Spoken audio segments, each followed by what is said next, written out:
Elle m'appelait à un moment, grande sœur, viens me porter, accompagne-moi au toilette. Elle ne marchait plus. Ce n'est que la mort qui les attend. Quand tu caches la maladie, ce n'est que la mort qui t'attend.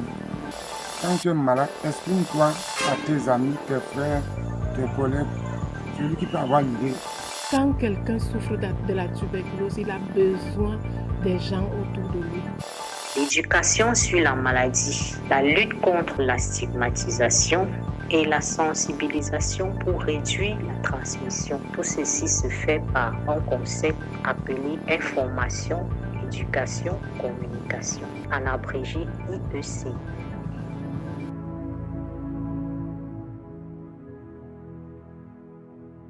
Dans la catégorie des maladies graves figure la tuberculose.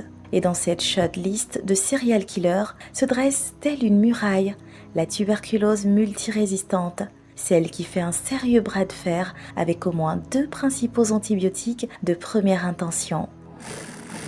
Quand le médecin annonça à Oumarou qu'il était atteint de tuberculose multirésistante, il ne fut pas très surpris. Cela faisait plus de 2 semaines qu'une toux sèche et une fièvre accablaient le jeune tailleur de 26 ans. Soupçonnant ce diagnostic, il prendra dans un premier temps l'une des pires décisions face à cette maladie, l'automédication, l'exposant ainsi à un traitement antituberculeux hasardeux et inadapté. Et quand son état l'obligea enfin à se rendre à l'hôpital, il apprendra alors qu'il devra mener une lutte sans merci contre cette forme de tuberculose plus agressive. Je prenais les médicaments de la rue. Alors quand je vois que ça n'allait pas, alors je me suis rendu à l'hôpital. On m'a fait l'examen. Le typhoïde est sorti négatif. Aller dans le sang, c'est sorti positif. Après, moi-même, j'ai dit au médecin que je tousse la nuit. Je ne sais pas pourquoi. J'étais dépassé. Et j'habitais avec un frère dans la même maison. Et je lui ai dit, j'ai tout séparé. Même quand on s'assoit quelque part, s'il y a le ventilateur, je ne m'assois pas avec les gens parce que la manière que je respire, le ventilateur va prendre, ça va contaminer les autres. Et tout cela, j'ai respecté. Même la nourriture, je ne mange pas avec les gens dans le même plat. J'ai fait 1 an, je ne mangeais pas avec quelqu'un. Même l'eau, je ne bois pas l'eau avec quelqu'un. Je fais 1 an minimum. Parce que cette maladie, je vais encore aller plus loin. Quand tu as déjà ça, on peut te coller plusieurs maladies sur le dos. On va te dire que tu as le sida. Si tu as peur, c'est déjà fini pour toi. Il faut avoir la foi pour faire le test de sida pour voir si tu es vraiment atteint de sida ou pas. Je le fais. Mais voici aujourd'hui. Je marche sur mes 2 pieds, je cours. Sur la liste des facteurs de risque de tuberculose multirésistante figure le non-respect scrupuleux du traitement. Très souvent, le patient est négligent et face à une rémission de façade, ce dernier peut décider à tort de sauter les jours de prise de médicaments, donnant ainsi l'occasion à la bactérie de se refaire une santé. C'était le cas pour Evelyne, la sœur cadette de Rolande. Il y a 2 ans, alors âgée de seulement 14 ans, elle contracta 2 fois la tuberculose, dont la tuberculose multirésistante, résultat d'une négligence volontaire. Rolande se souvient de 11 mois très difficiles. Car oui, si la maladie est une épreuve pour le patient, elle l'est tout autant pour son entourage qui devra désormais composer avec des restrictions et des stigmatisations. On est donc retourné avec elle à l'hôpital. Et cette fois-ci, les médecins ont décidé de changer les médicaments qu'elle prenait avant.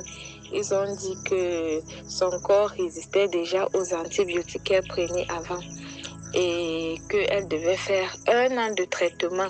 Donc, au lieu de 3 mois qu'elle n'avait pas fini, cette fois-ci, c'est 1 an qu'elle devait prendre les médicaments chaque jour, jour pour jour, sans sou. C'est comme ça qu'elle a commencé à sentir mal au niveau des pieds. Je me rappelle, ses pieds-là gonflaient aussi au niveau de la cheville, ça gonflait. Elle disait qu'elle avait mal aux pieds, les os du pied lui faisaient mal, les articulations. Elle ne parvenait plus à marcher. Et c'est comme ça qu'elle a rechuté, elle s'est recouchée. Mais là, elle ne toussait plus. Elle ne toussait plus. Mais elle était malade. Elle a encore plus perdu de poids. Au point où elle ne marchait même plus. Elle était Si je me rappelle bien, elle avait bien le corps, elle était dans les 45 à 50 kilos, mais avec la maladie, elle a plus fondu, elle était à 25. Elle était à 25 kilos, elle avait plus fondu au point où même pour aller aux toilettes, elle me suppliait, elle m'appelait à mon nom, grande soeur, viens me porter, accompagne-moi aux toilettes. Elle ne marchait plus, elle était plus maigre. Tout le monde l'avait abandonnée. Le papa l'avait abandonnée. Que n'est-ce pas qu'on t'a demandé de prendre le traitement de 3 mois. Tu n'as pas respecté. Et en plus de ça, tu as recommencé tes marches. Donc, ils étaient plus énervés contre elle. On l'avait délaissée, on l'avait abandonnée. La maman, même chose, elle était fâchée parce que son marché ne donnait plus. Les gens la fuyaient. Qu'elle a quelqu'un qui a le sida chez elle, dans les rumeurs du quartier. Ils ont même laissé le côté tuberculose. On disait souvent qu'elle avait le sida. Elle avait le sida. Qu'elle a une fille qui a le sida à la maison. On la fuyait avec sa nourriture, sa marchandise. Les voisins publiaient les rumeurs. Les voisins parlaient de ça partout. Ils ne venaient plus à la maison. Même les enfants, on interdisait les enfants de venir jouer autour de notre concession à la maison. On interdisait les enfants.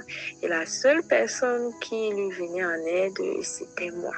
Donc, on ne dépensait même pas 5 francs. Tout ce qu'on pouvait faire, c'est que quand ça finissait, on payait le transport, on partait récupérer les médicaments gratuitement. Et à un moment donné, c'était les infirmiers de l'hôpital qui nous rappelaient, puisqu'on avait laissé les numéros. Donc les infirmiers faisaient l'effort, parce que comme ils savent qu'ils donnaient à chaque fois pour 1 mois, dès que le moment était arrivé de prendre les médicaments, les infirmiers nous rappelaient que venez, ou bien elle est là, elle-même, elle vient chercher. Et c'était comme ça qu'on l'accompagnait dans sa guérison. La peur, le doute, l'isolement et le regard des autres qui changent à mesure que le corps flétrit, Nadège l'a connue au plus fort de la maladie. Heureusement pour elle, l'accompagnement psychosocial avait tenu toutes ses promesses. Je voudrais clarifier quelque chose ici, c'est que quand quelqu'un souffre de la tuberculose, il a besoin des gens autour de lui.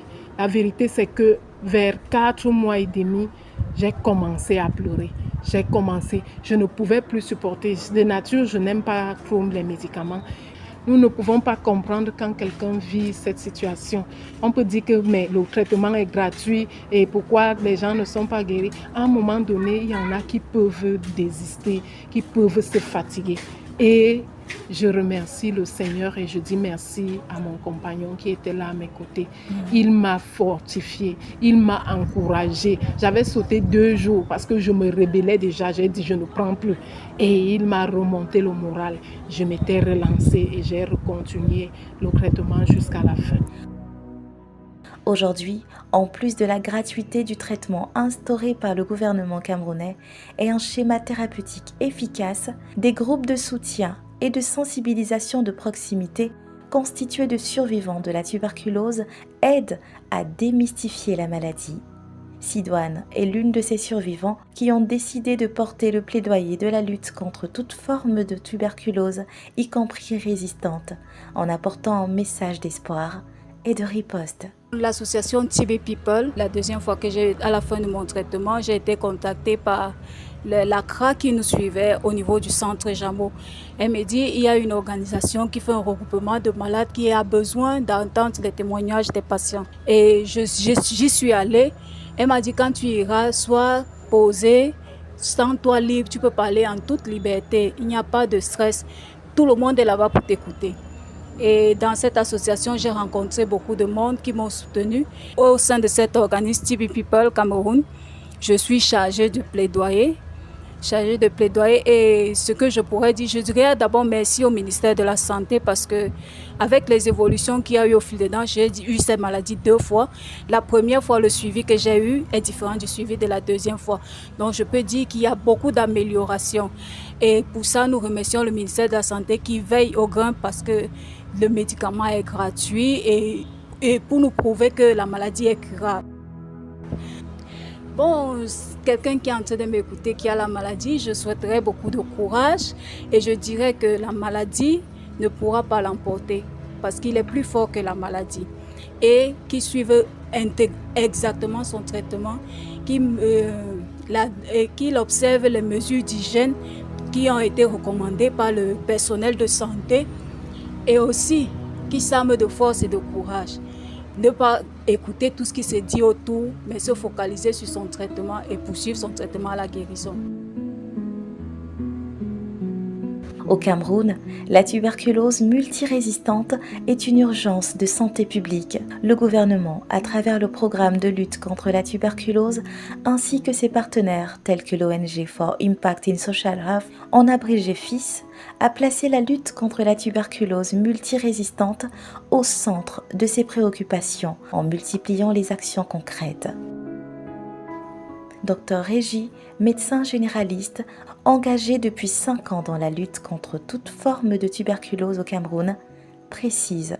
La prévention se fait par un suivi scrupuleux du traitement en utilisant la thérapeutique sous observance directe en abrégé DOTS et assure un bon contrôle de l'infection. En ce qui concerne la prise en charge de la tuberculose multirésistante dans la communauté, elle repose sur une approche décentralisée, associant des traitements à un suivi de proximité par des agents communautaires ou des relais communautaires. Elle vise l'observance thérapeutique, la réduction de la stigmatisation et le soutien psychosocial. Nous avons entre autres la décentralisation du suivi. Initialement hospitalier, les patients sont suivis à domicile et dans les centres de santé pour faciliter l'accès aux soins. Ensuite, le soutien à l'observance, c'est-à-dire l'utilisation du traitement